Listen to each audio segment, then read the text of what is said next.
Thank you, Chairman. Secretary Wilson, General Goldfein, welcome to you both. I wanted to ask you a little bit about the plans by the Air Force to divest of its HH-60 Jeep Havehawks as the new whiskey models become available.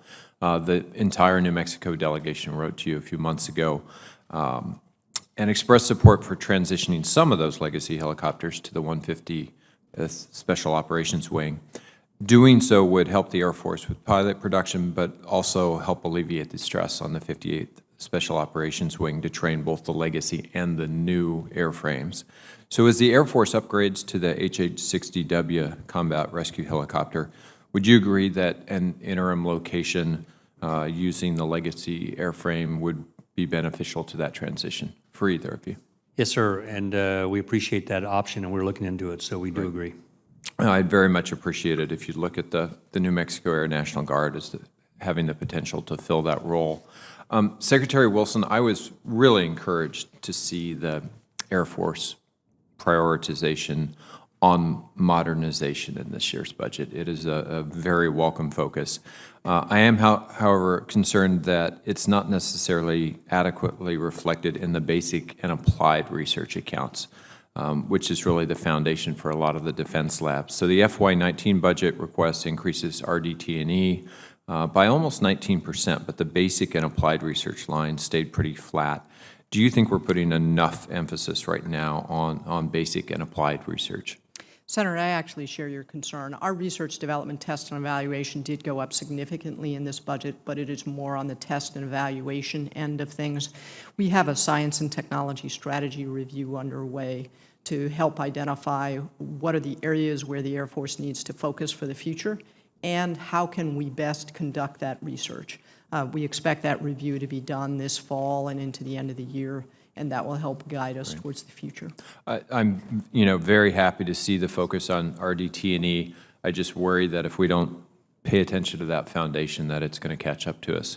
One of the other things I wanted to ask your opinion on, Secretary, I've long been an advocate for a more resilient and responsive space architecture that allows us to move faster and counter threats that we're facing in the current environment. So I was incredibly pleased to see that the Space Rapid Capabilities Office received such priority and resources in this year's budget request. Can you just talk about a little bit about the importance of this newly designated Office, Space Rapid Capabilities, and how it's going to contribute to our nation's resilience and fit into the overall architecture?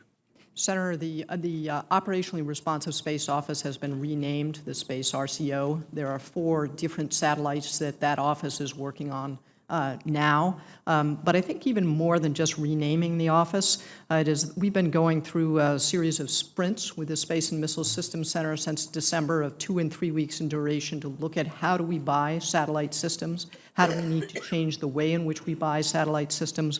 One of there are a number of results of that work, but one of them will be to robust or strengthen the Space Rapid Capabilities Office to be able to drive forward on prototyping and rapid responses to combatant commander needs. Great. General Goldfein, I wanted to ask you a little bit about light attack aircraft.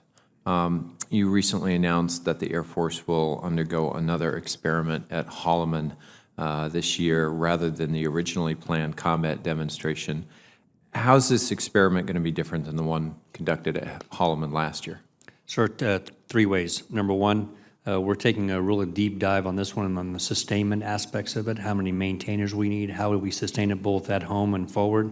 We determined that we could actually get a better outcome by not doing a combat experience downrange, but doing an experiment at Holloman Air Force Base like we did last time.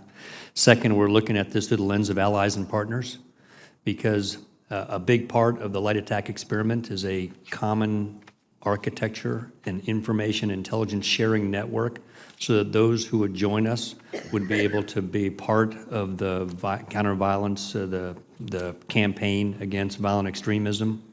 And the third thing that we're looking at is how do we integrate this particular weapon system in ways that allows us to get to a price point where those that we're affecting in the fight against violent extremism for the long term, that we're able to do that in the $2,000 per flying hour range over time, as opposed to the $20,000, $30,000, $40,000 per flying hour range. Given the fact that we're going to be in this for a long time, it's a condition. It's why it's been in the National Defense Strategy.